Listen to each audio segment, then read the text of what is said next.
विश्वं दर्पणदृश्यमाननगरी तुल्यन्निजान्तर्गतं पश्यन्नात्मनि मायया बहिरिवोद्भूतं यथा निद्रया यस्साक्षात् कुरुते प्रबोधसमये स्वात्मानमेवाद्वयं तस्मै श्रीगुरुमूर्तये नमः इदं श्रीदक्षिणामूर्तये बीजस्यान्तरिवाङ्कुरो जगदिदं प्राङ्निर्विकल्पं पुनः मायाकल्पितदेशकालकलना वैचित्रचित्रीकृतं मायावीव विजृम्भयत्यपि महायोगी वयस्वेच्छया तस्मै श्रीगुरुमूर्तये नमः इदं श्रीदक्षिणामूर्तये तस्मै श्रीगुरुमूर्तये नमः इदं श्रीदक्षिणामूर्तये।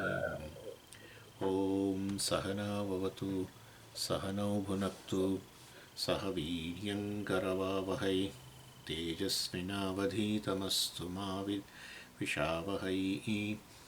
ॐ शान्तिः शान्तिः शान्तिः। सदाशिवसमारम्भां शङ्कराचार्यमध्यमाम् अस्मदाचार्यपर्यन्तां वन्दे गुरुपरम्पराम्। ॐ 10मो श्लोक। ततो निरंश आनन्दे विवर्तो जगदिष्यतां मायाशक्तिः कल्पिका स्यात् ऐन्द्रजालिकशक्तिवत्। એટલે પરમેશ્વરની જે માયાશક્તિ જે છે જેને કારણે આ બ્રહ્મ જ વાસ્તવમાં જગતના રૂપમાં જણાઈ રહેલું છે એ વાત થઈ રહી છે. અને આવું બ્રહ્મ જ જગતના રૂપમાં જણાય જ કેવી રીતે? બ્રહ્મની આવી બે અવસ્થા, બ્રહ્મ જગત સૃષ્ટિ પહેલાં બ્રહ્મ હતું ને હવે પણ આ બધું આટલું બધું એક જ વસ્તુ આવું અનેકના રૂપમાં કેવી રીતે જણાય? અત્યારે તમે કહો છો કે આ બ્રહ્મ છે, પણ આવું જણાય છે કેમ? બ્રહ્મ તો એક છે, અદ્વિતીય છે, તો આ તો બધું દ્વૈતાત્મક જગત જણાય છે. જીવ જીવ ભેદ જણાય છે, જીવ જગત ભેદ જણાય છે, જીવ ઈશ્વર ભેદ જણાય છે, બધા ભેદ જણાય છે. અને જે વસ્તુ અંશ વગરની છે બધી આવી અંશોવાળી જણાય છે, જે વસ્તુ ગુણ વગરની, બ્રહ્મ સર્વ ગુણોથી પર છે પણ જગત તો બધું અનેક ગુણોવાળું છે. અને બ્રહ્મા વાસ્તવમાં કોઈ પ્રકારની શક્તિ વગેરેથી પર છે, સર્જન શક્તિ નથી, આ કોઈ બીજી શક્તિ નથી, પણ આ જગત તો અનેક શક્તિઓવાળું જણાય છે, અનેક પ્રકારની શક્તિ છે જગતની અંદર. એટલે આવું કેવી રીતે બને? એટલે એ મતલબ આ પ્રકારે પછી એનો ઉત્તર આપવામાં આવે કે માયાશક્તિ કલ્પિકા સ્યાત. માયાશક્તિ જે છે એ આ કલ્પના કરવાળી છે. પરમેશ્વરની માયાશક્તિની આ બધી કલ્પના છે, માયાશક્તિની આ બધી અભિવ્યક્તિ છે. એટલે પરમેશ્વરમાં માયાશક્તિ રહેલી છે એ વસ્તુ કહેવામાં આવી. એટલે એને કારણે જે નિર્વય વસ્તુ છે અવયવાળી જણાય છે, જે જન્મ મૃત્યુથી પર છે એ જ બ્રહ્મ હવે જન્મ મૃત્યુવાળું જણાય છે, મતલબ જગતના રૂપમાં. એ કારણ કે માયાશક્તિ છે. એટલે એની ચર્ચા આપણે ઘણી બધી માયાશક્તિ વિશે કરી ગયા. અને મેં કહ્યું કે માયાશક્તિનું અનુમાન થાય, માયાશક્તિને અજ્ઞાન કહેવાય, માયાશક્તિને અવ્યક્ત કહેવાય, માયાને શક્તિ કહેવાય, માયા કેમ કહેવાય, એ બધા આપણે વસ્તુઓ જોઈ. અને ત્રિગુણાત્મિક છે એ વસ્તુ એ પણ જોયું. એનું અનુમાન થઈ શકે, અનુમાન થાય. અને મિથ્યા છે એવું ન કહેવાય, નથી એમ ન કહેવાય. અભિન્ન છે એટલે કે બ્રહ્મ અને માયા એક જ વસ્તુ છે. બ્રહ્મને બદલે માયા શબ્દ વાપરો, માયાને બદલે બ્રહ્મ વાપરો, એવું તો છે જ નહીં. કારણ કે માયાશક્તિ અભિવ્યક્ત થઈ હોય તો એના કારણે અભિવ્યક્તિમાં બધી જડતા જણાય છે. તો માયા જડ હોવી જોઈએ. તો પછી વાસ્તવમાં બ્રહ્મને માયા એક ન કહેવાય, બ્રહ્મ ચેતન છે. સારું, તો બ્રહ્મને માયા બીજાથી ભિન્ન ગણી લો. આવું તો જોવા નથી મળતું. કોઈ દિવસ કોઈ શક્તિમાનથી ભિન્ન જોવા નથી મળતી. અને એટલે મારી અત્યારે વાક શક્તિ છે મારાથી ભિન્ન તમને જોવા નથી મળતી. એટલે ખરેખર વાસ્તવની અંદર કહેવાનો આશય એ છે કે આ પ્રકારની વસ્તુ છે. એટલે આ ઉત્પત્તિ પહેલાં બ્રહ્મ હતું ને અત્યારે બ્રહ્મ જ છે, તો પછી આવું જણાય છે કેમ? પણ બધું તદ્દન વિરુદ્ધ જણાય છે. એટલે પછી આપણે બધું સમજાવ્યું કે જેવી રીતે વાસ્તવમાં જે રજ્જુ ઝેર વગરની છે, જળ છે એ વસ્તુ ચેતન જણાય છે, ઝેરવાળી જણાય છે. બિનઝેરી વસ્તુ ઝેરી જણાય, જળ વસ્તુ ચેતનના રૂપમાં જણાય વગેરે. એ કારણ કે એના વિશે એક અજ્ઞાન. એવી રીતે અહીંયા પણ આ પ્રકારે અજ્ઞાનને કારણે આ વસ્તુ જણાય છે. અને મેં તમને કહ્યું અજ્ઞાન એટલે જ્ઞાનનો અભાવ વગેરે નહીં ગણવાનો. અજ્ઞાન એટલે આવી મિથ્યા વસ્તુ જે છે એમ પણ ન કહેવાય, નથી એમ પણ ન કહેવાય, વગેરે વગેરે. અને એના માટે સરસ ઉદાહરણ આપવામાં આવ્યું હતું એ 10મા શ્લોકમાં. આપણે જોયું ખરું, ઐન્દ્રજાલિક શક્તિવત. જેવી રીતે આ જાદુગરની શક્તિ હોય છે એના જેવું છે. જાદુગરની શક્તિની જ બધી અભિવ્યક્તિ હોય છે. અનેક પદાર્થો એ બધા દેખાડે છે. એ કેવળ એની શક્તિની અભિવ્યક્તિ છે જે જાદુગરથી અભિન્ન છે. એટલે જાદુગરમાં શક્તિ, જાદુ અને શક્તિ એક જ વચ્ચે એવું તો છે જ નહીં. એ તો વ્યક્તિ છે એક વ્યક્તિ. એ જાદુ, એ વ્યક્તિ જ પોતે જાદુ છે એવું તો નથી. એની જાદુ શક્તિને અભિવ્યક્ત કરે, પાછી એની સંકેલી લે છે. વ્યક્તિ તો રહે છે જ. એટલે વાસ્તવની અંદર જાદુ અને વ્યક્તિ અને જાદુ એક જ વસ્તુ છે એવું એ નથી. વ્યક્તિ અને એ જાદુઈ શક્તિ ભિન્ન છે એવું પણ નથી. ભિન્નાપ્ય ભિન્નાપ્ય ઉભયાત્મિકાનો, સન્નાપ્ય સન્નાપ્ય ઉભયાત્મિકાનો. વિવેક ચૂડામણીમાં કેવું સુંદર કહ્યું. એટલે આવી વસ્તુ જેને છે એમ પણ નક્કી ન કરી શકાય, નથી એમ પણ નક્કી ન કરી શકાય, અને જે ભિન્ન છે એવું ન કહી શકાય. અભિન્ન એટલે એક જ છે. એ બંને એક જ શબ્દો, બંને માટે સમાનાર્થી શબ્દો છે. બ્રહ્મ અને માયા એવું નથી. એટલે એ આ શક્તિને કારણે પરમેશ્વર આવો જણાય છે. એટલે વિવર્ત કારણ એટલે જ કહ્યું. રજ્જુના અજ્ઞાનને કારણે વાસ્તવમાં રજ્જુ આવો સર્પના રૂપમાં જણાય છે. સર્પ બને જ કેવી રીતે? રજ્જુ સર્પ બની જ ન શકે. એટલે આ રીતે પરિણામ વગેરે છે જ નહીં. અને રજ્જુ પડેલી હતી એમાં ભલે એમાં સર્પ નહોતો, બરાબર છે, પરંતુ આરંભ થયો એનો એકદમ જ. જે સર્પ રજ્જુમાં હતો નહીં એ સર્પ ખરેખર હવે ઉત્પન્ન થયો. આવું તો હોય તો કોઈ ઘરમાં દોરડું જ ન રાખે. કારણ કે પડેલું હોય ને એ ગમે ત્યારે રાત્રે એમાંથી એક નવો સર્પનું સર્જન થઈ જાય. આવું તો કદી બને નહીં. એટલે સમજો, આરંભવાદ કામ ન કરે, પરિણામવાદ કામ ન કરે. બસ તો રજ્જુ જ છે, સાપ છે જ નહીં. પણ સાપ દેખાય છે, એનું કરવું શું હવે? હા, એટલે વાસ્તવમાં રજ્જુ રહીને સાપ રૂપે દેખાય છે. રજ્જુ કારણ કે એના વિષય અજ્ઞાન છે. એવી રીતે અહીંયા માયાશક્તિને કારણે બ્રહ્મા રૂપે રહીને જ આ જગતના રૂપમાં દેખાય છે. ઉલટું દેખાય છે. જેમ બિનઝેરી રજ્જુ ઝેરી સર્પ જણાય, રજ્જુ ચેતન સર્પના રૂપમાં જણાય, એના જેવું છે. આ રીતે બધું સમજાવવામાં આવ્યું. અને પછી હવે 11મા શ્લોકમાં કહે છે, શું કહે છે? શક્તિશક્તાત પૃથંગ નાસ્તિ તદ્વદ દ્રષ્ટેર્ન ચાભિદા પ્રતિબંધસ્ય દૃષ્ટત્વાદ શક્ય ભાવે તુ કસ્ય સહ. એટલે હવે તમે આ શક્તિ કર્યા કરો છો તો પરમેશ્વર અને એની શક્તિ, તો હવે પછી વાસ્તવની અંદર એ તો હવે તો દ્વૈત થઈ ગયું કે નહીં? પરમેશ્વર અને શક્તિ બંને બોલો છો એટલે તમે કહો છો પરમેશ્વર જ શક્તિ છે એવું તો નથી જ. તો પરંતુ તમે એટલે પરમેશ્વર અને શક્તિ એક જ વસ્તુ છે એવું ન હોય, માયા અને બ્રહ્મ એક જ વસ્તુ ન હોય, તો પછી વાસ્તવમાં માયા અને બ્રહ્મ એમ કરીને બે વસ્તુ સ્વીકારો. સદ્વિતીય દ્વૈત થઈ ગયું. એટલે આ જે વસ્તુ આ પ્રશ્ન કરવાવાળો છે એ એનું એવું કેવું છે, શિવ અને શક્તિનો ભેદ માનીને દ્વૈત સ્વીકાર કરીને આગળ વધો ને. શિવ અને શક્તિ બે વસ્તુ હોય છે ને. એવી રીતે શિવ અને અર્ધનારીશ્વર, એટલે શિવે છે અડધું શરીર અને અડધું શરીર પુરુષ અને અડધું શરીર સ્ત્રી. પુરુષ અને પ્રકૃતિ, ઉપાદાન નિમિત્ત કારણ, ઉપાદાન કારણ. પરમેશ્વરને બંનેના રૂપમાં પૂજી શકાય. આને માટે બે ગણવું જ જોઈએ, શિવ અને શક્તિ બંને. એટલે શિવથી અલગ વાસ્તવમાં સ્વતંત્ર સત્તા સ્ફૂર્તિવાળી શક્તિ હોય તો પછી અમે દ્વૈત માનીએ. પરંતુ વાસ્તવની અંદર એનાથી સ્વતંત્ર હોતી નથી. શક્તિમાનથી ક્યારેય શક્તિ સ્વતંત્ર હોતી નથી. હા, તો પછી શક્તિમાનથી સ્વતંત્ર ન હોય તો પછી બ્રહ્મ અને શક્તિ, બ્રહ્મ અને માયા એક જ વસ્તુ છે. ક્યારેક માયા શબ્દ વાપરો, ક્યારેક બ્રહ્મ શબ્દ વાપરો, એવું કરો જો એનાથી સ્વતંત્ર ન હોય તો તમે પાછા માયા શબ્દ અલગ વાપરો છો અને બ્રહ્મ, બંનેના અર્થ અલગ છે પાછા એવું બતાવો છો. એટલે પછી દ્વૈત થયું કે નહીં એમ કે છે. એટલે વાસ્તવની અંદર આપણે શક્તિ જે છે વાસ્તવમાં બ્રહ્મથી અભિન્ન છે અને સ્વતંત્ર એની હોઈ ન શકે, પરંતુ મિથ્યા છે. માટે અમે એને ગણતરી નથી કરતા. કારણ કે બ્રહ્મની સત્તા જે છે, માયાની જે સત્તા છે એ સ્વતંત્ર નથી. માયા જેનું સ્ફુરણ થઈ રહ્યું છે એ વાસ્તવમાં સ્વતંત્ર નથી, એ બ્રહ્મને કારણે છે. અને એ રીતે અમે એક વસ્તુ ગણીએ છીએ. કારણ કે બે ભિન્ન સત્તાની વસ્તુઓ હોય તો એમાં બેની ગણતરી કદી ન થઈ શકે. મારું અને મારા પ્રતિબિંબ એમ કરીને બે સ્વામીઓ તમે કદી ન કહી શકો.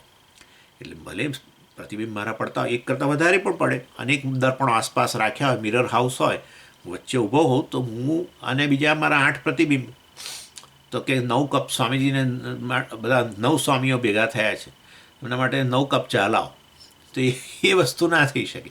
સમજ્યા તમે? એટલે વાસ્તવમાં એક કેમ ગણીએ છીએ એ વસ્તુ સમજવાની છે. એટલે એ રીતે અને પાછું કહે છે શક્તિ શક્તાત પૃથક નાસ્તિ. શક્તિમાનથી પૃથક ન હોઈ શકે. તદ્વત દ્રષ્ટેન ચ અભિદા. અને એટલે એ વસ્તુ તો સર્વત્ર જોવામાં આવે જ છે કે શક્તિમાનમાં શક્તિ રહેલી હોય છે. પ્રતિબંધસ્ય દૃષ્ટત્વાત શક્તિ અભાવે તું કસ્ય સહ. એટલે શક્તિમાનને શક્તિ સર્વથા એક નથી, કારણ કે શક્તિ પર પ્રતિબંધ આવે છે, શક્તિમાનમાં પ્રતિબંધ નથી આવી શકતો.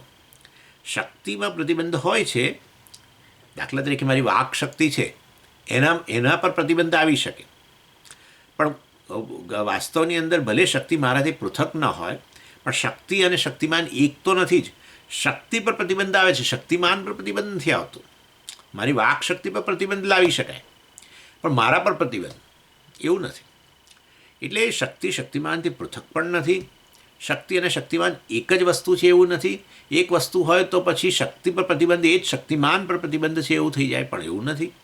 એ વ્યક્તિ ચેતન વ્યક્તિ તો છે જ, ભલે એની શક્તિ પ્રતિબંધિત થઈ ગઈ, વાક શક્તિ હોય કે શ્રવણ શક્તિ હોય કે ગમન શક્તિ હોય કે ગ્રહણ શક્તિ હોય, એ શક્તિ પર પ્રતિબંધ લાવી શકાય છે, પણ વ્યક્તિ પર પ્રતિબંધ નથી. વ્યક્તિ તો એવો ને એવો જ છે, ચેતન વ્યક્તિ.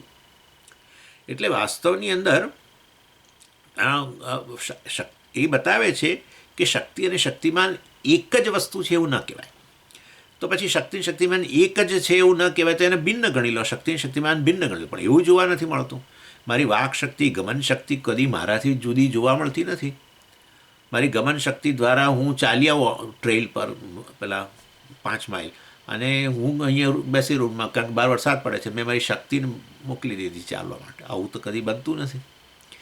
એટલે વાસ્તવની અંદર કહેવાનો આશય સમજો આ વસ્તુ આટલી અનિર્વચનીય. હા, એટલા માટે અનિર્વચનીય કહે છે. એટલે આ રીતે અહીંયા આ વસ્તુ બતાવવામાં આવે છે. આપણે તો ભણી ગયા એટલે હવે મારે કશું કહેવાનું નથી. એટલા માટે મેં 2-3 ક્લાસ લીધા, ભિન્નાપે ઉભયાત્મિકાનો વગેરે. એટલે મહાઅદ્ભુતા અનિર્વચનીય રૂપા, મહાઅદ્ભુત વસ્તુ છે આ તો. પરમેશ્વરની આ શક્તિ જે છે મહાઅદ્ભુત. હમણાં જોઈશું યોગ વાસિષ્ઠમાં શું કહે છે એના માટે. એનીવે, એટલે અત્યંત અદ્ભુત છે, અનિર્વચનીય રૂપ છે.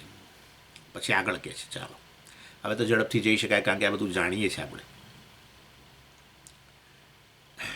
અને શક્તિમાન શક્તિનું નિયંત્રણ કરે છે, સમજો. શક્તિમાન શક્તિનું નિયંત્રણ કરે છે. એટલે વાસ્તવની અંદર જેનું નિયંત્રણ કરે છે એ અને એ એક જ વસ્તુ તો ન જ હોઈ શકે. જેનું નિયંત્રણ કરે છે એનાથી ભિન્ન હોવું જોઈએ. જો ભિન્ન હોય તો પછી મારાથી ભિન્ન એમ બતાવો તમે શક્તિ, એવું એ નથી. એટલે તમને ખ્યાલ આવી ગયો. મેં પ્રતિબંધની વાત કરી એટલે દાખલા તરીકે હું અત્યારે બોલી રહ્યો છું, મારી બોલવાની શક્તિ પર હું જ પ્રતિબંધ લાવી શકું. હું એક ચેતન વ્યક્તિ તરીકે એના પર નિયંત્રણ કરી શકું. એટલે વાસ્તવની અંદર એના પર નિયંત્રણ કરી શકું માટે મારાથી, એટલે હું અને શક્તિ એક વસ્તુ નથી. હું નિયંત્રણ લાવનાર, નિયંતા, અને એ વસ્તુ નિયંત્રિત, એ બે વસ્તુ એક તો ન જ હોઈ શકે. એટલે એ વાસ્તવમાં સારું એક નથી તો ભાઈ ભિન્ન, એટલે પછી મારાથી છૂટી સ્વતંત્ર, એવું એ નથી. સમજો આ વસ્તુ.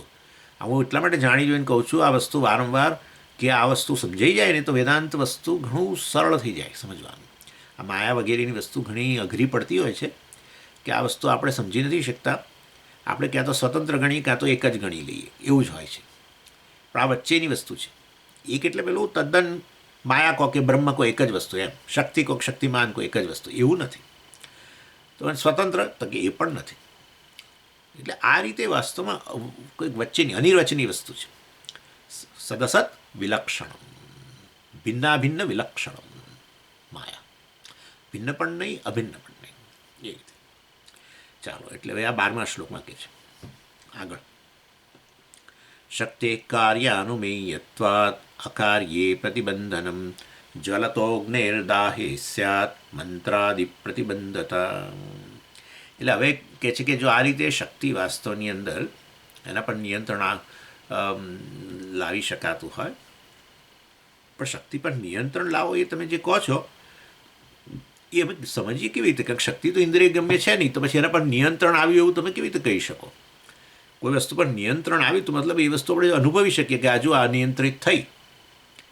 તો શક્તિ નિયંત્રિત થઈ, તમે એમ કહો છો શક્તિ પર નિયંત્રણ આવી શકે છે, પણ એ તો આમ તો શક્તિ ઇન્દ્રિય ગમ્ય નથી, તો પછી એના પર નિયંત્રણ આવ્યું છે, નિયંત્રિત થઈ છે, એવું કેવી રીતે કહેવાય? એમ કહે છે. એટલે શક્તે કાર્યાનુમેયત્વાત આપણે જોઈ ગયા છે વસ્તુ. માયા કેવી છે? અતિઇન્દ્રિય છે વસ્તુ. એટલે ઇન્દ્રિયોથી માયાના દર્શન નથી થતા, પરંતુ કાર્યાનુમેયા એ મેં વાત કરી હતી. તમે આપણે એ ચર્ચા થઈ હતી કે જો ઇન્દ્રિય ગમ્ય ન હોય વાસ્તવની અંદર, તો પછી ખરેખર ઇન્દ્રિય ગમ્ય ન હોય તો પછી તમે એ ત્રિગુણાત્મિક છે એવું કેવી રીતે કહી શકો?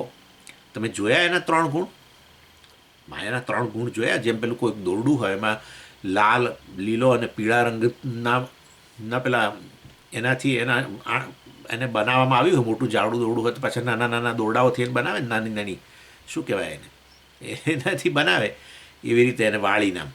એવી રીતે પેલા અંદર 3 ગુણો તમે જોયા, તો વાસ્તવની અંદર કેવી રીતે તમે કહી શકો? દોરડાનું એક્ઝામ્પલ જાણી જોઈને એટલા માટે આવું છું કે માયાથી બંધાયેલા છે એવું લાગે છે ને, આપણે માયાને કારણે એવું કહીએ છીએ ને. એટલે ત્રિગુણ છે એવું તમે કહ્યું જ કેવી રીતે? કારણ કે તે તો ઇન્દ્રિયથી દર્શન ન થાય. પરમેશ્વરની અત્યારે તમે જ જુઓ ને, દાખલા તરીકે કશું બોલું નહીં, બરાબર, તો ખરેખર મારામાં વાક શક્તિ છે કે નહીં કેવી રીતે કહી શકો તમે? દાખલા તરીકે હું બિલકુલ ચાલું જ નહીં, તો સ્વામીજીમાં ગમન શક્તિ રહેલી છે એવું તમે ન જ કહી શકો ને. એકવાર હું ચાલવાનું શરૂ કરું, શક્તિ અભિવ્યક્ત થાય, બરાબર, શક્તિ કારણ છે, આ અભિવ્યક્તિ એને કાર્ય કહેવાય. ચાલવાની ક્રિયા એ જાણે એ એનું કાર્ય થયું. એ હોય તો તમે અનુમાન કરો કે સ્વામીજીમાં ગમન શક્તિ છે. પણ હું આમ બેસી જ રહ્યો હોઉં તો મારામાં ચાલવાની શક્તિ છે તમે ન જ કહી શકો. એવું તો નથી કે તમે મને મારી સામું જોઈને કહી શકો કે આ સ્વામીજીમાં પેલી ચાલવાની શક્તિ મને દેખાઈ રહી છે. જુઓ પેલા એમની આ ડાબી આંખની અંદર રહેલી છે, દેખાય તમને? પેલા બીજાને બધા જો એમની ડાબી આંખની અંદર ગમન શક્તિ રહેલી, અથવા પગની અંદર કે અહીંયા દર્શન શક્તિ. એટલે વાસ્તવની અંદર આંખ મારી ખુલ્લી હોય, તેથી તમે તો આંખની આપણી અમુક પ્રકારની મૂવમેન્ટ લીધે તમે કહી શકો કે આ વ્યક્તિને દેખાતું લાગતું નથી. બાકી તમે કોઈ દર્શન શક્તિ કોઈની દેખાય નહીં. શક્તિમાનથી અભિન્ન હોવા છતાંય શક્તિના દર્શન ન થઈ શકે. જ્યારે શક્તિ અભિવ્યક્ત થાય કાર્યના રૂપમાં, ત્યારે તમે શક્તિનું અનુમાન કરી શકો. એટલે કે છે શક્તિ હે કાર્યાનુમેયત્વાત. શક્તિ જે છે વાસ્તવમાં એનું કાર્ય દ્વારા અનુમાન થતું હોય છે. કોઈ વ્યક્તિને તમે દુબળો કે જાડો જુઓ, તેથી દાખલા તરીકે કોઈ સમજો કે હું અત્યંત જાડો વ્યક્તિ છું, આ એક કલ્પના કરો, તો પછી મારી ખાવાની શક્તિ જે છે એને તમે દર્શન ન કરી શકો. એટલે સ્વામી જાડા છે ને, એટલે એમનામાં બહુ ખાવાની શક્તિ છે ના હોય. એટલે મારી અંદર આ ભોજનની ક્ષમતા જે છે એનું તમે અનુમાન કરી શકો કે આ સ્વામીજીનું વજન વધ્યું છે, કે મને લાગે છે હમણાં આજકાલ બહુ એવું અનુમાન કરી શકો. પરંતુ મારામાં એ ભોજન શક્તિ જે છે કે પાચન શક્તિ જે છે એના દર્શન ન થઈ શકે. તમે હું જાડો હોઉં તો પણ તમે શક્તિના દર્શન ન થઈ શકે. એના આધારે અનુમાન કરો કે આ સ્વામીજીનું વજન વધ્યું છે, તો કે આજકાલ સવાર બપોર સાંજ ખા જ કરતા હશે, એવું અનુમાન કરી શકો. એટલે કે મારામાં ખાવાની શક્તિનું તમે અનુમાન કરી શકો, એ બરાબર છે. પરંતુ કારણ કે એ ખાવાની શક્તિને કારણે પછી વજન વધે, એ વજન વધવું એનું કાર્ય છે, અને મતલબ આ શરીર જાડું થવું વગેરે, એ બરાબર છે. પણ શક્તિના દર્શન ન થાય, સમજો. એટલે આપણી પોતાની શક્તિ આપણને ખબર નથી હોતી. ભલે આપણાથી જ અભિન્ન છે, બરાબર છે. હું એક ચેતન વ્યક્તિ છું, અને હું શક્તિમાન એટલે શક્તિમાન લઈ. દાખલા તરીકે મારામાં ચાલવાની શક્તિ છે એ મને ખબર ન હોય. સચ તમે એકવાર ચાલવાનું શરૂ કરો ને પછી ખબર પડે કે હો તમે તો આટલું ચાલી શકો છો. એટલે કાર્ય પરથી જ બીજાઓ તો અનુમાન, બીજાઓ તો દર્શન ન કરી શકે શક્તિના, હું પોતે પણ દર્શન ન કરી શકું મારામાં રહેલી શક્તિના, સિવાય કે એ વસ્તુ કાર્યના રૂપમાં અભિવ્યક્ત થાય. એકવાર 5 માઇલ ચાલીએ અને આવું અને ચાલી શકું દાખલા તરીકે, તો પછી જરૂર આના પરથી અનુમાન થાય કે હા મારામાં આટલી શક્તિ તો છે. કઈ ગમન શક્તિ છે. સમજ્યા તમે? એટલે ગમન શક્તિનું અનુમાન વ્યક્તિ પોતે કરવું પડે, ઇવન શક્તિ એનાથી અભિન્ન હોવા છતાં પણ. એટલે અકાર્ય પ્રતિબંધનમ વગેરે. એટલે એ શક્તિ જે છે વાસ્તવમાં એ પ્રતિબદ્ધ થાય તો એ વાસ્તવ એ જ્યારે કાર્ય ન કરે ત્યારે પ્રતિબદ્ધ થઈ છે એવું આપણે કહી શકીએ. બાકી વાસ્તવની અંદર તમે ન કહી શકો. દાખલા કે મારે ચાલવાનું બંધ થઈ જાય, હું ચાલવાનું શરૂ કરું પણ ચાલી જ ન શકું, તો પછી કહું કે હવે મારામાં ગમન શક્તિનો અભાવ આવતો જાય છે અથવા ગમન શક્તિ રહી નથી વગેરે, એ પ્રકારે પ્રતિબદ્ધ થઈ ગઈ છે એ વસ્તુ કહી શકું. એટલે અહીંયા હવે છે ને પેલા જૂના જમાનાનું ઉદાહરણ આપે છે કે જ્વલત અગ્નેહે અદાહે સ્યાત મંત્રાદિ પ્રતિબંધતા. એટલે શું કહે છે કે આ અગ્નિ છે જોર જોરથી ભડભડ બળી રહ્યો હોય, પરંતુ ખીચડી બનતી ના હોય, તપેલી મૂકી હોય અને પેલા લોકો ચૂલા પર બનાવે, એ ચૂલા પર ખીચડી બનાવે અને ભડભડ અગ્નિ બળતો હોય નીચે છે, પણ તો અંદર પેલી ખીચડી ચડતી જ મતલબ બનતી જ નથી વધારે, એ થોડું થોડું પાકે છે. આપણને થાય કે આ 20 મિનિટમાં તો આમ તો ત્યાં તો નીચે એટલે આ શું નીચે ક્યાંથી લઈ આવ્યું. એટલે તમે આ તો એક એક્ઝામ્પલ આપું છું તમને કે તમે ચાલવા ગયા, આ લોકો પહેલાં કરતા હોય છે પર્વતારોહણ કરે, એ લોકો પર્વત પર ચડે. હવે પર્વત પર પછી ક્યાં તો ત્યાં કોઈ રેસ્ટોરન્ટ ના હોય તો શું કરવું પડે, કશુંક લઈને જવું પડે જેથી ઉપર ગયા પછી આપણે બનાવીને ખાઈ શકીએ. એટલે એ નીચે જ્યાં ખીણમાં પર્વતની મતલબ પર્વત પર ચડ્યો હતો ત્યાં નીચે એના ઘરની અંદર જ્યારે એણે ખીચડી બનાવતો હતો ચૂલા પર, ત્યારે સરસ ચડી જતી હતી. હવે એ જ ખીચડી ઉપર ત્યાં પર્વત પર ખાસું બધું 10,000 12,000 ફૂટે ઉપર ચડી પછી થયું કે હવે ચાલો આવી ગયા ઉપર શિખર પર, હવે ભૂખ લાગી છે એટલે ચાલો હવે પેલી ખીચડી બનાવો. તો એણે ખીચડી ચડાવવા પેલા એ જ બધો આજુબાજુથી આ લાકડા લાવીને સળગાવીને શરૂ કર્યું. 20 મિનિટ થઈ ગઈ, 25 મિનિટ થઈ ગઈ, 40 મિનિટ થઈ ગઈ, તો હજુ ખીચડી જ નથી બનતી. એને થાય કે એની આ જ ચોખાની દાળ છે જે નીચેથી લાવ્યો છે, કેમ જ ચડતી નથી. એ વિજ્ઞાનનો વિદ્યાર્થી તરત સમજી જાય કે ઉપર જે છે ને પેલું હવાનું દબાણ ઓછું હોય. જો દબાણ ઓછું હોય તો અગ્નિ એટલી જ માત્રાની અંદર તમે તાપમાન એનું હોય એટલી માત્રામાં તમે એને અગ્નિ પ્રદાન કરો તો ન ચડે. જ્યારે નીચે જે છે વાસ્તવમાં હવાનું દબાણ વધારે હોય, આપણે અહીંયાની સામાન્ય ઘરોમાં જેમ ઉપર જતા જાઓ એમ હવાનું દબાણ ઓછું થતું જાય ને, પછી છેક હજુ વધારે આગળ જાઓ તો પછી હવા બિલકુલ જતી જ રહે, વાતાવરણ બિલકુલ જતું રહે, બિલકુલ શૂન્યાવકાશ થઈ જાય. એટલે હવાનું દબાણ જ્યાં ઓછું હોય, દબાણ વધારે હોય તો ઓછા તાપમાને વસ્તુ ચડી જાય. એટલા માટે તો પ્રેશર કુકર છે, પ્રેશર, હા દબાણ કુકર કહેવાય. એટલે તો ખરેખર દબાણ કુકર જ કહેવાય. કુકર શબ્દ એ અંગ્રેજીમાં છે એટલે એને જે કહેવાય તો દબાણ રસોઈઓ કે શું કેવું છે. એટલે જો દબાણ વધારે તો ઓછા તાપમાને વસ્તુ ચડી જાય, દબાણ ઓછું થતું જાય તો ગમે એટલું વધારે તાપમાન આપો તો પણ ચડે નહીં વસ્તુ જલ્દી. એટલે કહેવાનો આશય એ છે કે પ્રતિબદ્ધતા આવી આ રીતે અગ્નિ જોરથી આ બધો ભડભડ બળી રહ્યો છે પણ હજુ આ ચડવાનું કામ નથી થતું, તો પછી એનો અર્થ એવો થયો કે અગ્નિની શક્તિ પ્રતિબદ્ધ થઈ ગઈ છે. ક્યાં? ઊંચાઈ પર, કે એટલે કે દબાણ ઓછું થયું એના કારણે અગ્નિની શક્તિ પ્રતિબદ્ધ થઈ છે. એ કારણ બન્યું ને અગ્નિની શક્તિની પ્રતિબદ્ધતાનું કારણ શું? દબાણ ઓછું, હવાનું દબાણ ઓછું. હવે પછી આ એક ઉદાહરણ. પછી બીજું હવે એ જમાનામાં એવું હતું કે મંત્રાદિ પ્રતિબદ્ધતા. જુઓ આદિ પદાર્થ એટલે શું મેં તમને કહી દીધું. મંત્ર વગેરેથી અગ્નિની જ્વલન શક્તિ પ્રતિબદ્ધ થઈ છે એમ કહે છે. એટલે એમાં કહ્યું મંત્ર આદિ એટલે આદિ પદાર્થ એટલે મેં તમને કહ્યું હવાનું દબાણ ઓછું થઈ ગયું તે. પણ મંત્રથી પણ અગ્નિની આવી દાહક શક્તિ જે છે એ પ્રતિબદ્ધ થતી હોય છે. એટલે એવું કહે છે. હવે આ વસ્તુ આપણને ખબર નથી પણ એવું હતું ખરું પહેલાં કે અગ્નિને મંત્રથી બાંધી દેતા હતા, બદ્ધ કરી દેતા હતા એની.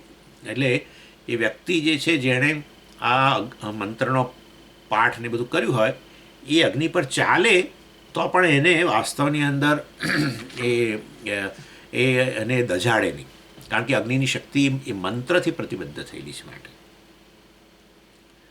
એટલે હવે એ વસ્તુ આપણે આપણા આ તો એક ઉદાહરણ આપ્યું છે આપણે એ રીતે લઈએ. જ્વલતઃ અગ્નેહે અદાહે સ્યાત.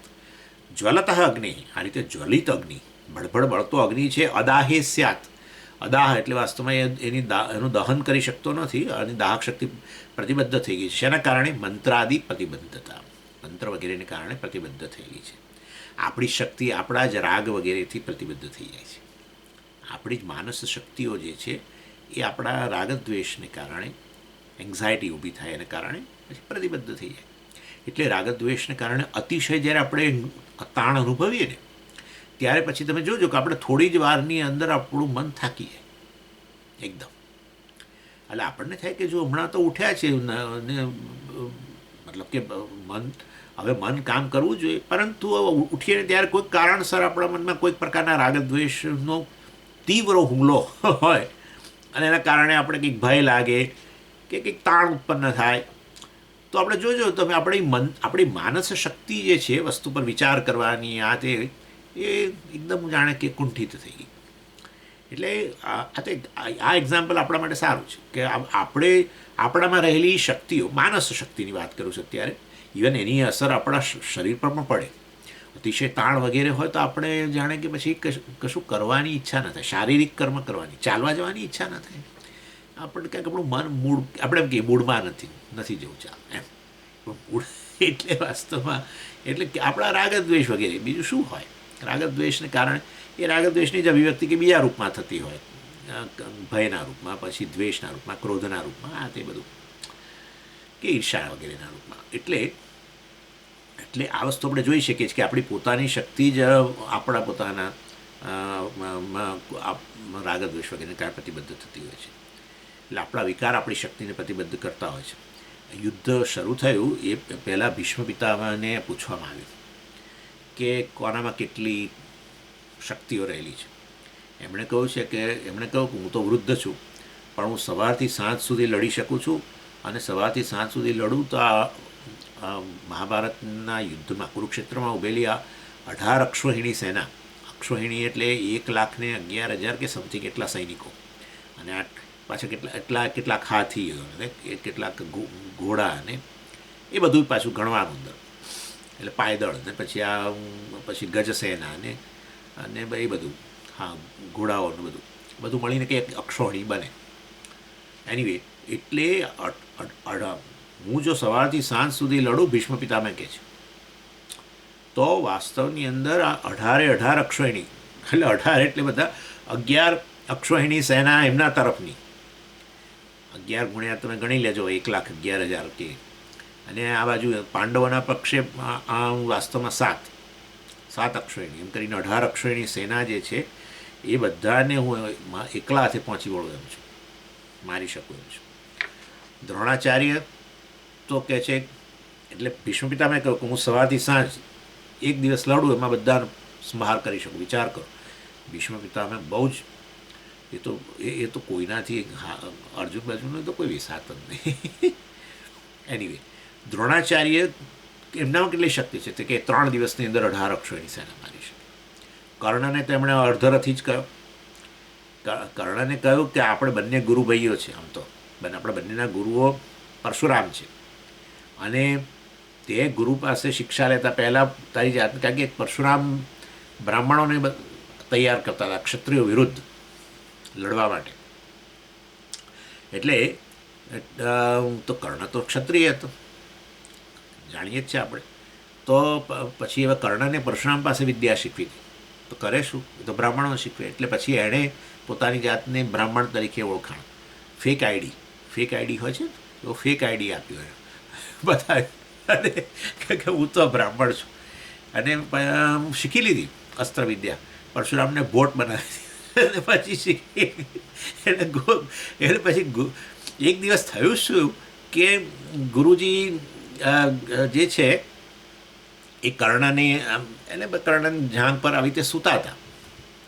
કર્ણએ આમ પલાઠી વાળીને બેસ એના પર ગુરુજી એમના પેલા જાંઘ પર સૂતા હતા.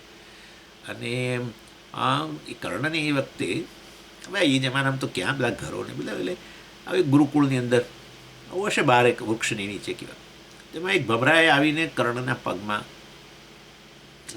એને કરડ્યો અને એને કારણે લોહી નીકળ્યું. પણ હવે ગુરુજી સૂતા છે એટલે કર્ણ કશું જ કશું હલનચલન જ ના કર્યું.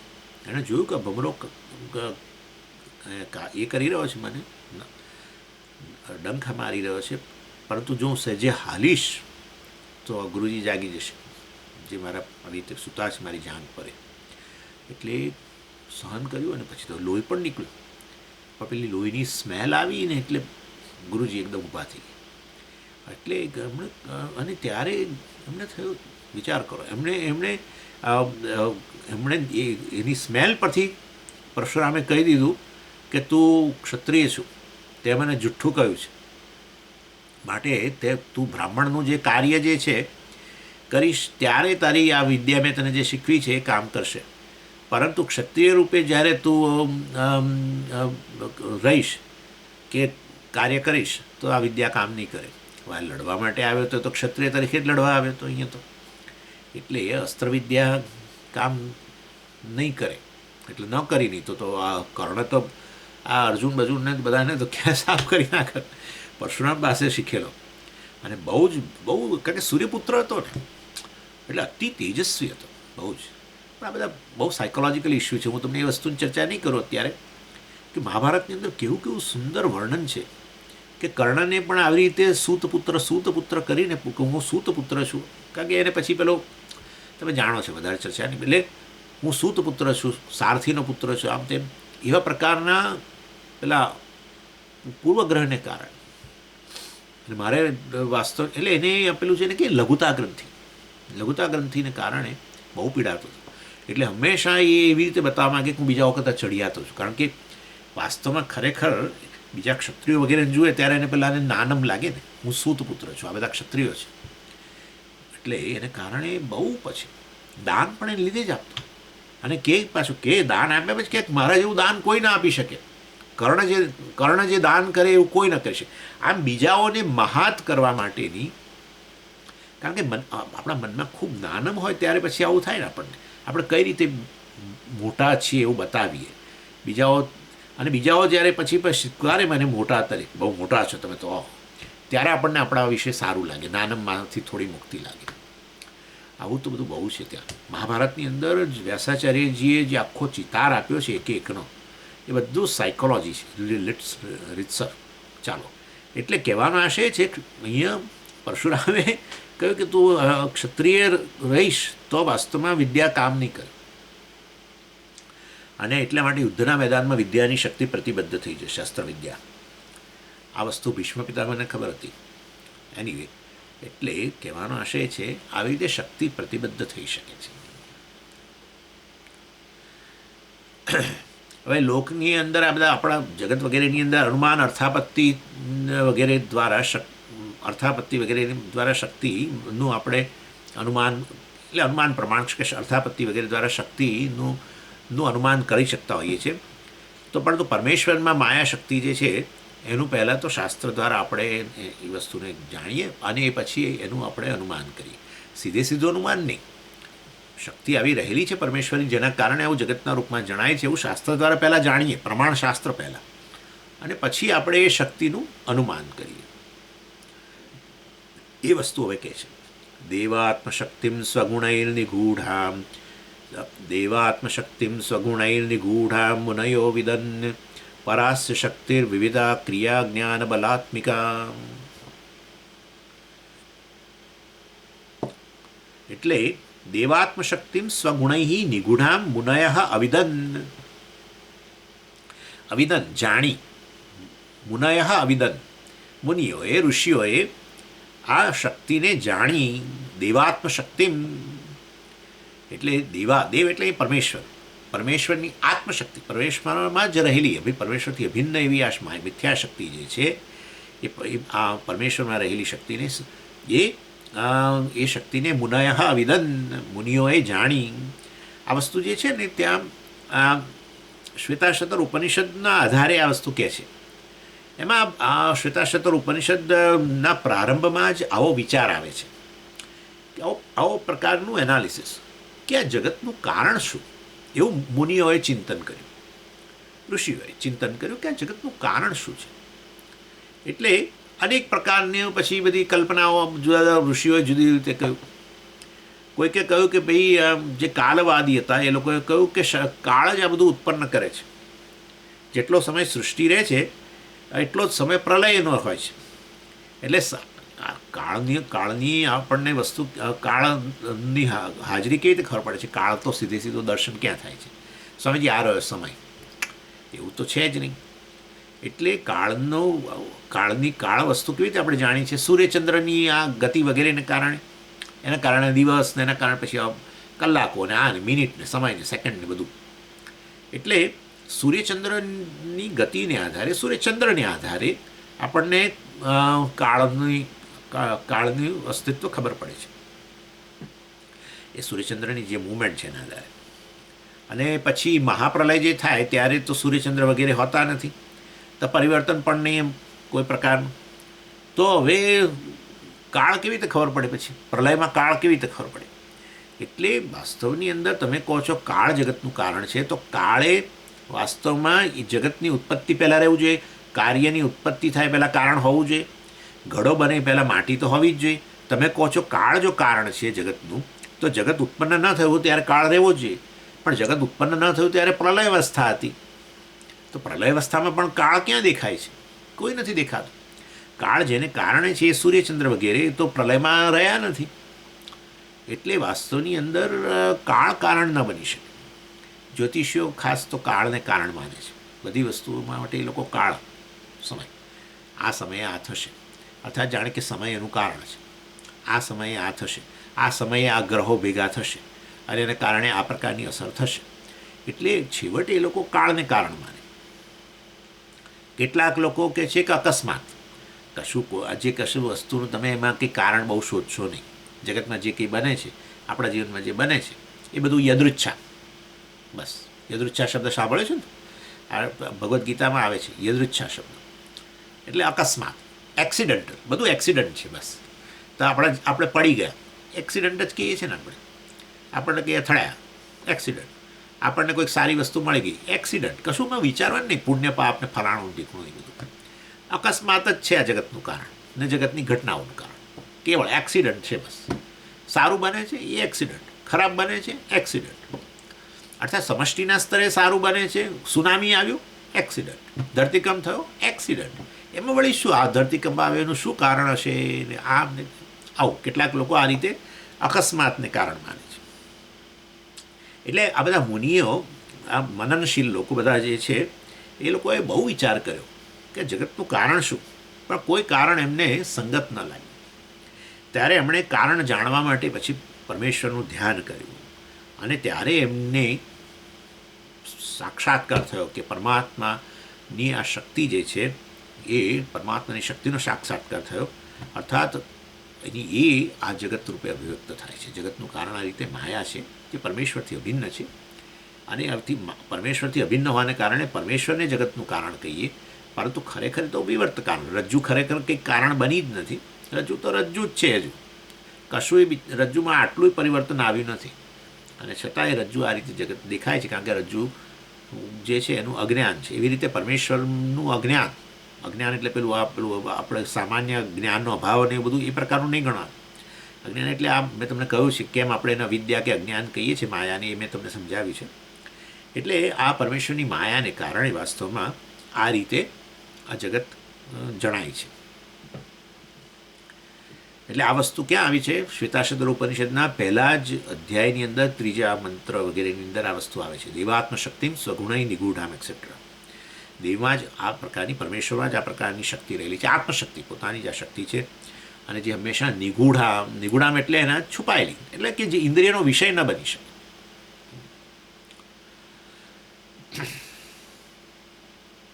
અને એવી રીતે એટલે અત્યારે આ એ શક્તિ જે હવે અભિવ્યક્ત થયેલી છે ત્યારે એ વસ્તુ છુપાયેલી જ છે. એટલે અનુમાન કરીએ છીએ જુદી વસ્તુ છે, પરંતુ એ શક્તિ ખરેખર છુપાયેલી છે. કેવી રીતે અભિવ્યક્ત થઈ છે શક્તિ? જગતના રૂપમાં. જગતના રૂપમાં એટલે શું? સ્થૂળ સૂક્ષ્મ કારણ શરીર. કારણ શરીર જ વાસ્તવમાં આ છે. સ્થૂળ સૂક્ષ્મ શરીર ગણો, ચાલો, સ્થૂળ સૂક્ષ્મ શરીર. તો સ્થૂળ શરીર એની જ અભિવ્યક્તિ છે, એટલે સ્થૂળ શરીરમાં એ છુપાયેલી પડી છે. એટલે જાગ્રત કાળમાં સ્થૂળ શરીરમાં છુપાયેલી પડી છે એટલે શું? એટલે કે આ નામરૂપ છે, વિષયો છે, એની અંદર એ છુપાયેલી પડી છે. આ એક નામરૂપ, બીજા બધા નામરૂપ. જાગ્રત કાળ એટલે શું? બધા નામરૂપની અભિવ્યક્તિ. એટલે જાગ્રત કાળે બધા નામરૂપ જે અભિવ્યક્ત થયેલા છે એ નામરૂપની અંદર આ છુપાયેલી પડી છે એમ. પછી એના માટે ઉદાહરણ આપે છે કે જેવી રીતે કપડાં વગેરે હોય એના પર તમે અનેક ડિઝાઇનો અને દોરો, ખૂબ ડિઝાઇનો બધી, આમ ફૂલો અને બધું, તો જાણે કપડું ઢંકાઈ જાય એવું લાગે. એટલે આ ડિઝાઇનો ત્યારે જ તમે દોરી શકો કપડું હોય તો, નહીં તો કેવી રીતે દોરો? બરાબર છે ને? ડિઝાઇનો તમે કરવા માટે અનેક પ્રકારની ડિઝાઇનો હોય છે કપડા પર, એ કપડું હોય તો શક્ય બને, નહીં તો ક્યાં શક્ય બનવાનું? એટલે પરંતુ જ્યારે આ ડિઝાઇનોને કારણે, અનેક પ્રકારના નામરૂપને કારણે પેલું કપડું જે છે એ જાણે કે છુપાઈ ગયેલું કારણ એમ. એવી જ રીતે આ બધા નામરૂપ જે અભિવ્યક્ત બન્યા જાગ્રત કાળે, જાગ્રત અવસ્થાની અંદર, ત્યારે એને કારણે એના એ શક્તિ જે છે એ વાસ્તવમાં જાણે કે છુપાઈ ગઈ. અર્થાત એ કહેવાનો આશય છે કે આ જાગ્રત કાળે આ બધા નામરૂપ જે છે એમાં મેં તમને વાત કરી હતી, આ શક્તિ જે છે આ જે ત્રણેય ગુણોની અભિવ્યક્તિ છે, બરાબર? 3 ગુણો, સત્વગુણ, રજોગુણ અને તમોગુણ. તો તમે અત્યારે આ જગતને જોઈને એમ તમે નથી કશું કહી શકતા કે સત્વ, રજો, તમોગુણ માયા જો રહેલી છે. એ તો એનું એ શક્તિનું જે અથવા જે તે ગુણનું કાર્ય, જેમ કે અત્યારે તમે જ્ઞાન પ્રાપ્ત કરી રહ્યા છો, શેને કારણે? અત્યારે તમારા મન જે છે એ અત્યારે જિજ્ઞાસાવાળું છે, સમજો. તો જિજ્ઞાસાવાળું છે અર્થાત જ્ઞાનની ઈચ્છા છે, તો એ મન કેવું હોવું જોઈએ? સાત્વિક હોવું જોઈએ અત્યારે, સમજ્યા? પણ તમે અત્યારે મનનો અનુભવ કરો છો, તમારા મનનો કે આવું પ્રકારનું મન છે, એના આધારે તમારે અનુમાન કરવું પડે છે. પણ સત્વગુણ જોઈ શકો આમ તમે કે મનમાં પેલો સત્વગુણ જો આ રહ્યો અહીં, એટલે આવું છે. એટલે કે માયા જે કારણ જે છે, જેના ગુણો કારણ છે, જેમાંથી જ આ 3 આખું જગત આવી હોય, 3 ગુણોની જ અભિવ્યક્તિ છે. એ 3 ગુણો સીધા દેખાતા નથી આ નામરૂપની અંદર, એમ કહું છું. એ નામરૂપના કાર્ય દ્વારા, અત્યારે મારું અંતઃકરણ એક નામરૂપ છે જે આ કાર્ય કરી રહ્યું છે, બરાબર છે? એના આધારે અનુમાન કરી શકો કે જો અત્યારે મારા મનમાં જિજ્ઞાસા હોય તો જરૂર એ સત્વગુણનું કાર્ય છે, માટે સત્વગુણ જે છે એ રહેલો હોવો જોઈએ. આ મનનું કારણ એવો સત્વગુણ અર્થાત માયા એ રહેલી હોય છે. મન ક્રિયાશીલ હોય એકદમ, બરાબર, એકદમ એક્ટિવ હોય, અને અત્યારે એ ક્રિયાશીલ હોય ત્યારે એને પછી એવું ભણવાની ઈચ્છા ન હોય, એને કશું કંઈક કરવાની ઈચ્છા થાય. તો એ ક્રિયાશીલતાને આધારે એ મનનું કારણ એવું રજોગુણ, માયા મતલબ, રહેલું છે. પછી મનમાં આળસ આવવા માંડે, કશું કંઈ આપણે કશું કરવાની ઈચ્છા ના થાય, કશું વાંચવા કરવાની ઈચ્છા ના થાય, કોઈ બીજી પ્રવૃત્તિ કરવાની ઈચ્છા ના થાય, આપણે ત્યાં હવે બસ મનને આરામ આપવો છે. તો એ મનની હવે કેવી સ્થિતિ થઈ ગઈ? આ પ્રકારની જે સ્થિતિ છે એના માટે શું, કયો ગુણ જવાબદાર છે? તમો ગુણ જવાબદાર. એટલે આ રીતે તમે મનના ભાવોને આધારે ગુણોનું અનુમાન કરી શકો. પરંતુ આ મનને જોઈને એમાં તમે આ જુઓ, આ મન કાર્ય છે, આ ગુણો કારણ છે, પણ ગુણોના દર્શન તમને મનમાં ન થાય, ગુણોના કાર્યના દર્શન થાય. એટલે એનો અર્થ એવો થયો કે માયા શક્તિ જે છે એ આ કાર્ય કે નામરૂપ બધા જે છે એના દ્વારા જાણે કે છુપાઈ ગઈ છે, એમ કે છે. હવે સપનાની અંદર પછી શું? સપનામાં બહારના પદાર્થો હોતા નથી, એટલે તોય પછી અનેક પ્રકારના નામરૂપના દર્શન થાય છે સ્વપ્નમાં. તો એ કેવળ વૃત્તિઓના રૂપમાં હોય છે, બરાબર ને? આપણી મનની વૃત્તિઓના રૂપમાં હોય છે. એટલે સ્વપ્નમાં એ સ્વપ્નના પદાર્થો જે વૃત્તિઓના રૂપમાં છે એના દ્વારા એ શક્તિ ઢંકાયેલી રહે છે. જાગ્રત કાળે આ બધા નામરૂપ દ્વારા આ આપણું શરીર, મન, બુદ્ધિ, ઇન્દ્રિયો અને આ બહારના બધા વિષયો એના દ્વારા જાણે કે એનું કારણ એવી શક્તિ, ત્રિગુણાત્મક શક્તિ ઢંકાયેલી રહે છે. એવી રીતે સપનામાં બધા સપનાના પદાર્થો નામરૂપ દ્વારા વાસ્તવમાં એ ઢંકાયેલી રહે છે. અને સુષુપ્તિની અંદર અજ્ઞાન દ્વારા ઢંકાયેલી રહે છે. એટલે આ ત્રણથી શક્તિ નિગૂઢામ કહ્યું, સ્વગુણૈ નિગૂઢામ.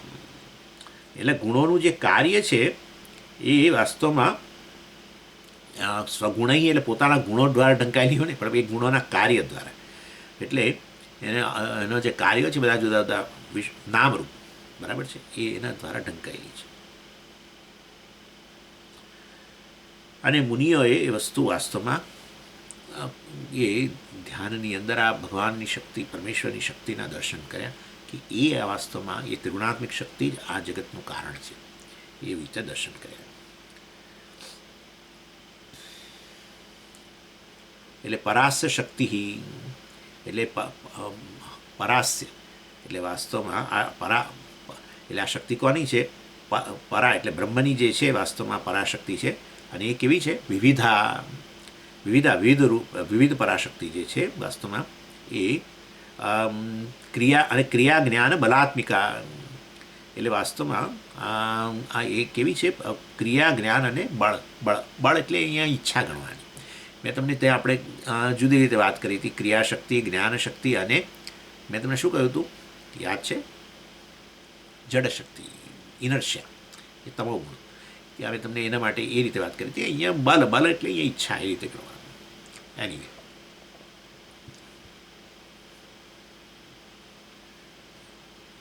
અને એટલે અહીંયા કાર્ય દ્વારા કારણ જે છે એ ઢંકાઈ જાય. આવું થાય છે. સમય કદી ના ઢંકાય.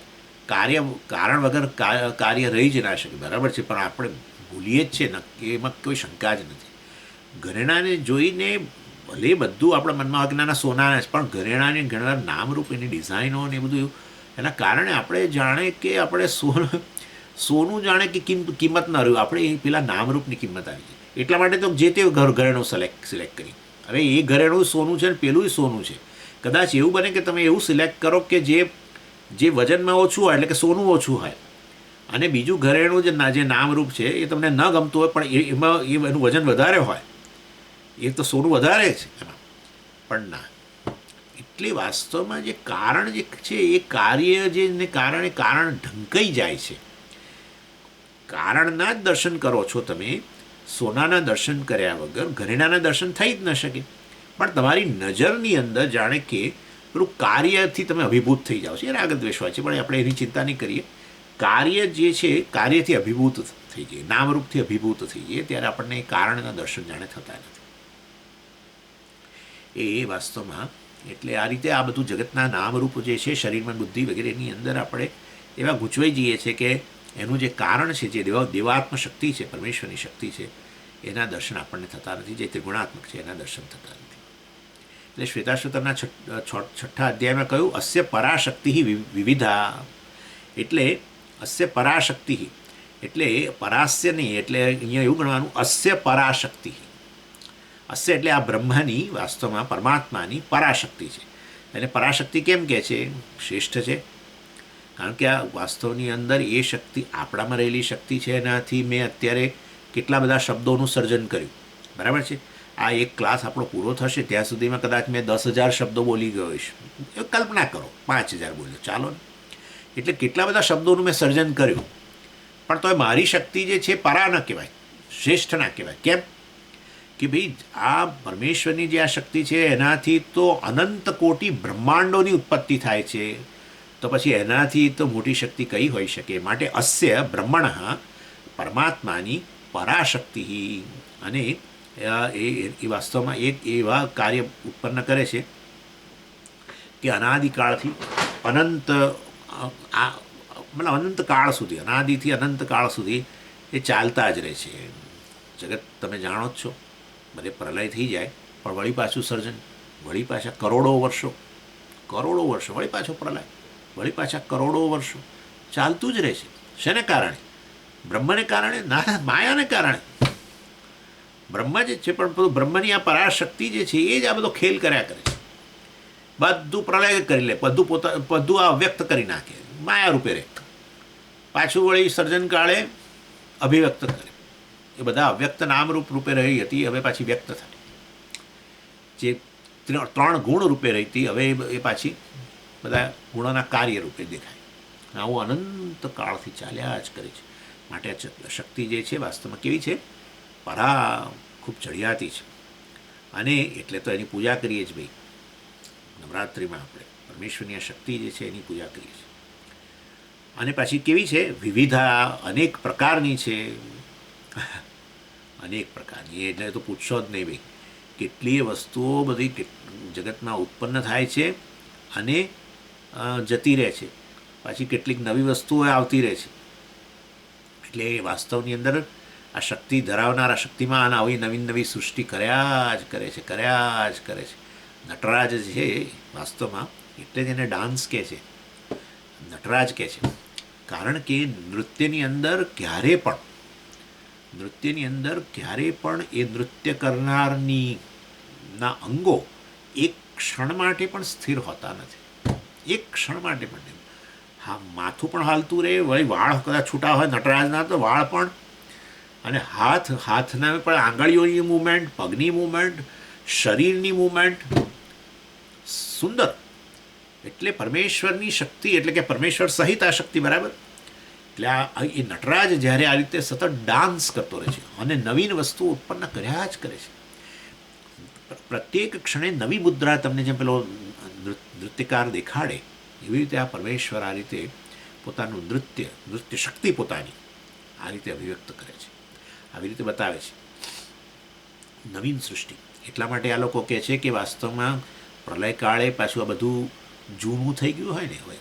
કારણ કે જુઓ તમે આ બધું પાણી ને આ બધી વસ્તુ કેટલી પ્રદૂષિત થઈ ગઈ, કેટલું બધું આવું ચાલશે. પછી એકવાર ભગવાન કહે છે ભાઈ ચાલો પછી હવે બધું હવે તો વાપરાય એવું ન રહ્યું. લોકોને પૃથ્વી ગંદી કરી નાખે, વાયુ ગંદો કરે, કેટલા પ્રકારની ગંધ છોડે, કેટલા વાયુઓ છોડે ને ઝેરી વાયુઓ, હા ને તે જળને પ્રદૂષિત કરી નાખે, અગ્નિને, એટલે સીધો પેલો આપણો ભળભળતો અગ્નિ ને પણ અગ્નિ જે બીજા રૂપમાં છે એને પ્રદૂષિત કરે. એટલે આ રીતે બધું ગુણ તત્વો જે છે જે શરીર ટકાવે આપણું, બરાબર છે, મૂળભૂત તત્વો એને જ પ્રદૂષિત કરી નાખે.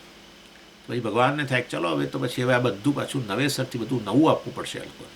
એટલે જૂનું બધું કાઢી નાખો, એટલે પ્રલય કરી નાખે. વળી પાછું ફરી પાછું એ જ પંચમહાભૂતો એકદમ ફ્રેશ સર્જન કરે. શેના કારણે છે? પરમેશ્વર પોતાની આ શક્તિને કારણે કરે છે. અને માટે આ ભગવાનનું નૃત્ય જો આપણે ન સમજીએ તો પછી આપણને તકલીફ થાય. એટલે આપણે હંમેશા કંઈક વસ્તુનો સંહાર થાય તો આપણને ન ગમે, કશાકનું મૃત્યુ થાય તો આપણને ન ગમે, ઇવન દેહનું પણ મૃત્યુ થાય આપણને ન ગમે. પણ આપણે જોઈએ, ઘણીવાર જાણીએ આપણે કે આ મૃત્યુ થયું છે, સારું એક રીતે તો, કારણ કે પેલો જૂનો દેહને કેળો રોગગ્રસ્ત થઈ ગયો હતો ને આવું હતું તેવું હતું, ચલાતું નહોતું ને કેટલી મુશ્કેલીઓ હતી, ડાયાબિટીસ હતો, હા હતો ને, અને એટલી હદે કે હવે એ વ્યવહાર માટે ઉપયોગી જ રહ્યો નહોતો, બિચારો પડ્યો રહે પલંગની અંદર. તો ભગવાન કહે છે હવે આ મહાભૂતોમાંથી જે બનાવ્યો છે દેહ, એને મહાભૂતો પાછો વિલીન કરી અને હવે એને એ જીવને નવો દેહ આપો તદ્દન. તો એવી જ ઘટના છે ખરેખર તો. પણ આપણને પેલો જે તે નામરૂપ માટેની આસક્તિ હોય એટલે પછી આપણને થાય કે આ ખોટું થાય. પરંતુ ખરેખર આ રીતે પરમેશ્વરની શક્તિ જે છે વિવિધ પ્રકારની છે. ઓહો, કેટલા પ્રકારની. અને જોઈશું તો આ હમણાં એટલે હવે તો આવતી વખતે જોઈશું, પણ એટલે બતાવે છે કેટલા પ્રકારની શક્તિ છે. યોગ વાસિષ્ઠમાં બતાવે છે આવી અનેક શક્તિ ધરાવે, વિવિધા કહ્યું. અને અહીંયા શક્તિને જાણવા માટેના આપણી પાસે સાધનો સીમિત છે, પરંતુ એ શક્તિ 3 પ્રકારની કહી અહીંયા તો. ક્રિયા, જ્ઞાન, બલાત્મિકા. ક્રિયાશક્તિ એક અવસ્થામાંથી બીજી અવસ્થામાં જે લઈ જાય. બીજી છે જ્ઞાન શક્તિ, જે વાસ્તવમાં કોઈ અવસ્થાંતરણ ન કરે, પરંતુ જે વસ્તુ જેવી છે એવી જાણીએ, એને એ જ્ઞાન શક્તિ. જે વસ્તુ એક અવસ્થામાંથી ક્રિયાશક્તિ એટલે શું? જે એક અવસ્થામાંથી બીજી અવસ્થામાં લઈ જાય વસ્તુ, એ ક્રિયાશક્તિ. જે અવસ્થામાં છે એ અવસ્થામાં બદલાવ લાવ્યા વગર એ વસ્તુ જેવી છે એવી જાણીએ, એ જ્ઞાનશક્તિ. અને પછી બલશક્તિ એટલે ઈચ્છાશક્તિ. હવે ક્રિયાશક્તિ છે ને બે પ્રકારની છે.